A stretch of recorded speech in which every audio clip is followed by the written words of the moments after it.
Peace, love, and light, everyone. I hope all is well. This is your girl, Serena Wills, and welcome to another segment of poetry, publishing, and literary artistry. For those who don't know who I am a self published author, a poet, a spoken word artist, and a publishing coach.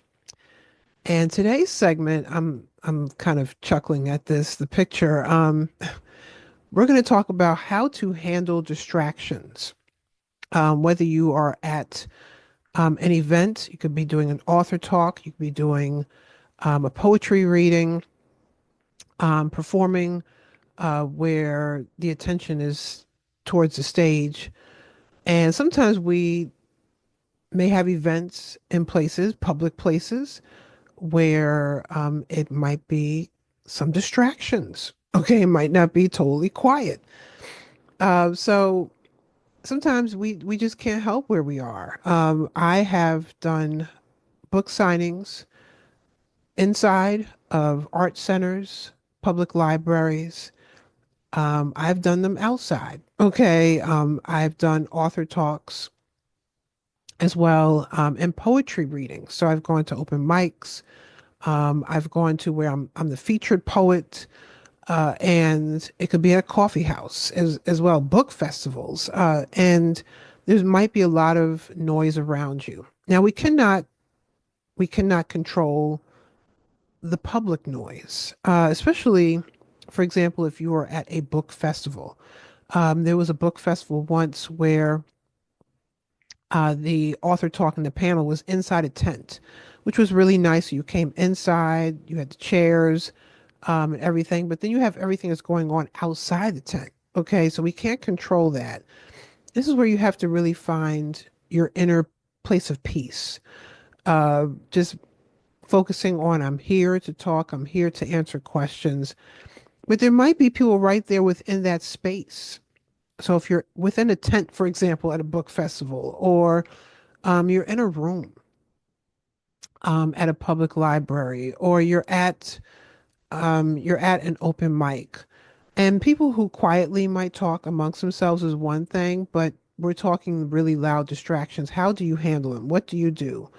Um, you might be in the middle of your reading, and this has happened to me before, where people may start to talk a little loudly to someone.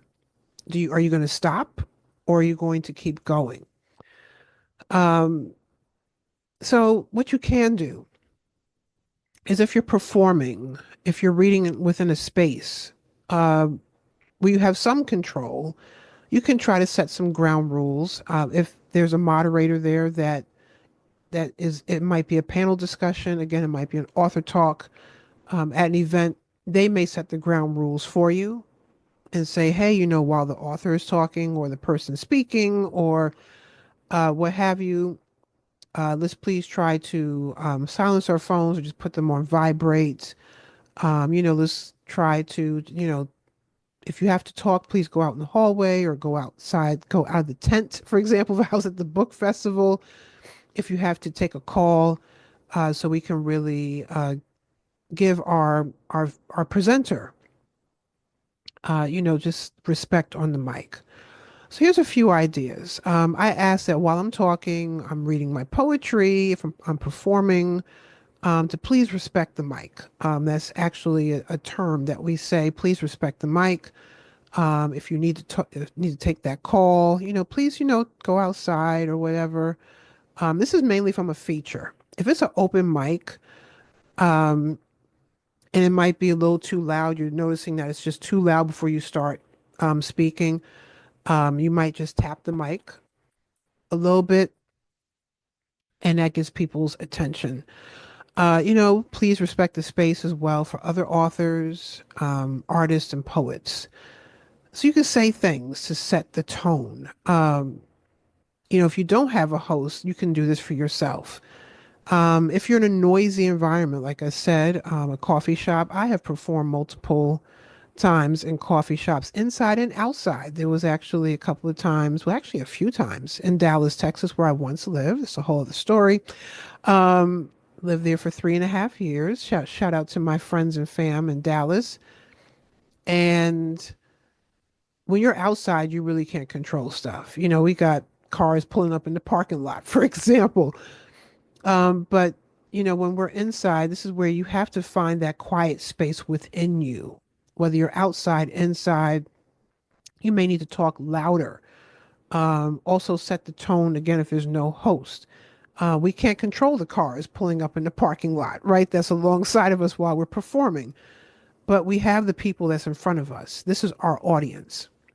Again, if they are getting a little too much, or there's like been some transition between you and another poet or another speaker, and sometimes it might be a DJ and they play a little music and then they stop and you get back, you get on the mic, or you might have a host that does so, and you might see that the space and place is taking a little bit longer than you want them to calm down again. You could tap the mic and say, hey, everyone, can we please respect the mic? And people really will quiet down.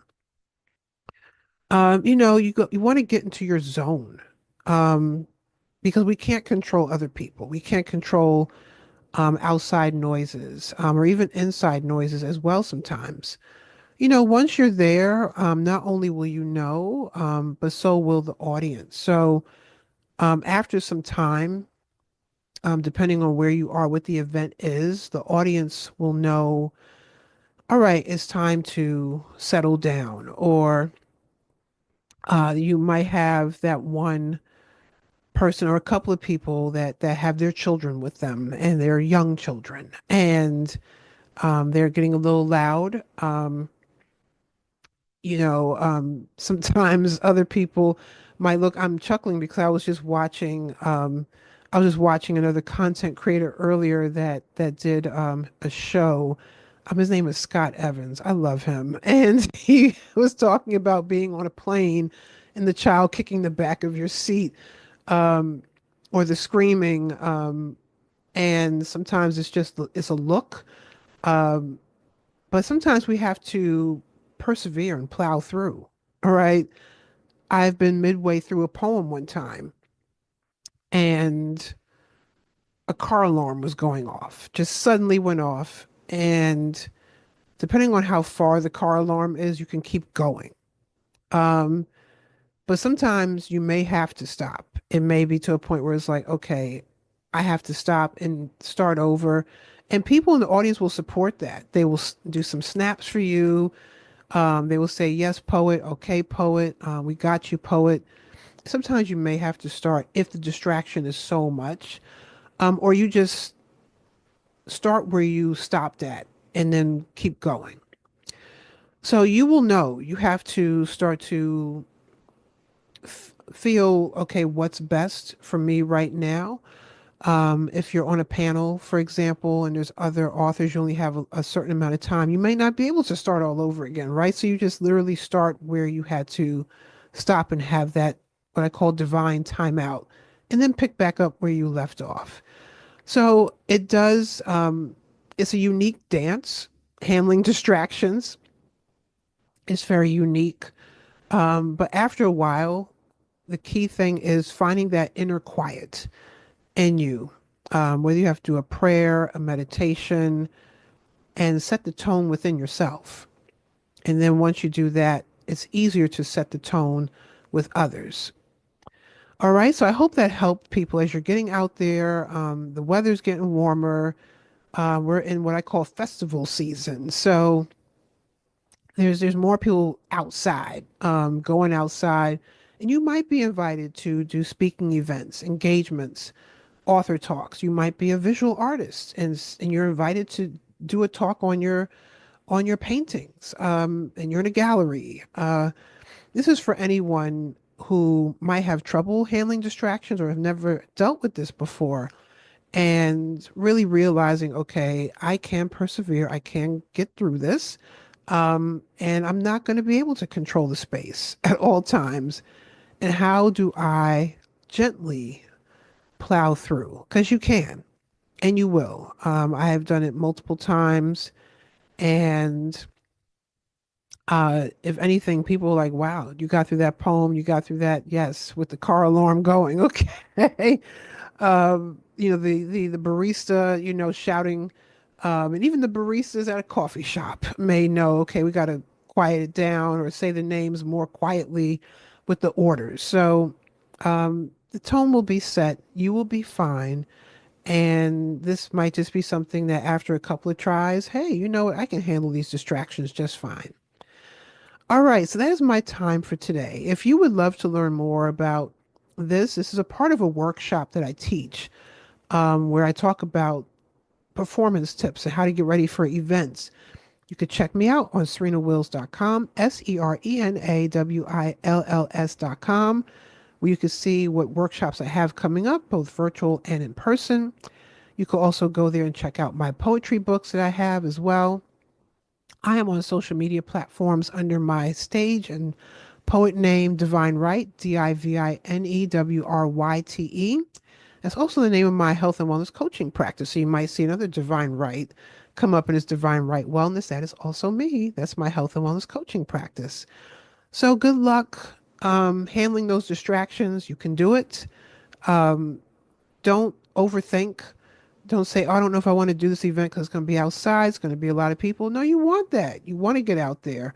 Oh, no, I don't know if I'm going to be able to do this. It's an open mic, but it's outdoors. Or it's this event, but there's going to be a lot of other things happening. This will challenge you. And after some time, you will be a pro at handling distractions. All right, that is my time for today. Take good care of yourselves and bye for now.